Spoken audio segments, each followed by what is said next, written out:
देखो, जो ये क्वेश्चन आपको व्हाइट बोर्ड पे दिख रहा है, ये क्वेश्चन यूपी बोर्ड की एग्जाम में बहुत बार पूछा गया है और अब की बार भी आने की पूरी संभावना है। देखो, यहाँ पे यूपी बोर्ड 2019, 22, 23, 24 मतलब एकदम लगातार पूछा है और अब की बार भी आने की पूरी संभावना है। तो एकदम बहुत सरल तरीके से सॉल्व करने वाले हैं, तो वीडियो में अंत तक बने रहिएगा। यहाँ पे कह रहा है कि चित्र में ये चित्र बना हुआ है, इसमें कह रहा है कि डीई भुजा बीसी के समांतर है। जो ये डीई है ये भुजा बीसी के समांतर है और एडी बराबर 3 सेंटीमीटर है। एडी जो है ये 3 सेंटीमीटर का है। बीडी जो है वो 4 सेंटीमीटर का है और जो डीई है वो 6 सेंटीमीटर का है। तब हमसे भुजा बीसी की माप पूछी जा रही है।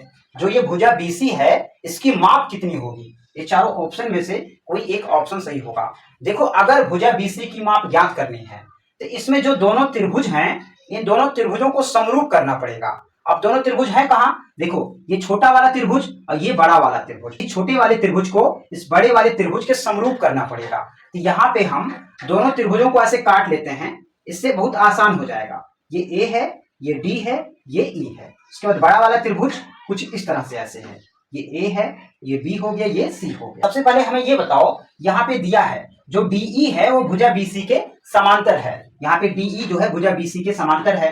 अगर कोई दो रेखा आपस में समांतर है तो उसके एक ही ओर के संगत कोण आपस में बराबर होते हैं। ये बड़ा नियम है। अगर कोई दो रेखा आपस में समांतर है तो उसके एक ही ओर के संगत कोण आपस में बराबर हो जाते हैं। जैसे देखो, बी जो है रेखा के जस्ट ऊपर है तो बी भी रेखा के जस्ट ऊपर है और दोनों का डायरेक्शन एक ही ओर है, तो संगत कोण है। यहाँ पे ऐसे हम लिखेंगे कोण डी। कोण डी जो है वो कोण बी के बराबर होगा और कोण ई जो है वो कोण सी के बराबर होगा और कोण ए बराबर है कोण ए के। ए तो दोनों में कॉमन है, ए जितना यहां बनाएगा उतना यहां पर भी बनाएगा। तो इस तरह से हम कह सकते हैं त्रिभुज ए बी सी समरूप है त्रिभुज ए डी ई के। और किस नियम से? ट्रिपल ए रूल से। ट्रिपल ए रूल से ये छोटा वाला त्रिभुज इस बड़े वाले त्रिभुज के समरूप हो गया और समरूप त्रिभुजों की संगत भुजाएं समानुपाती होती हैं। यहाँ पे एडी का अनुपात किससे लगेगा? एबी से। तो ऐसे एडी का अनुपात एबी से होगा, एई का अनुपात जो है वो एसी से होगा, एसी से।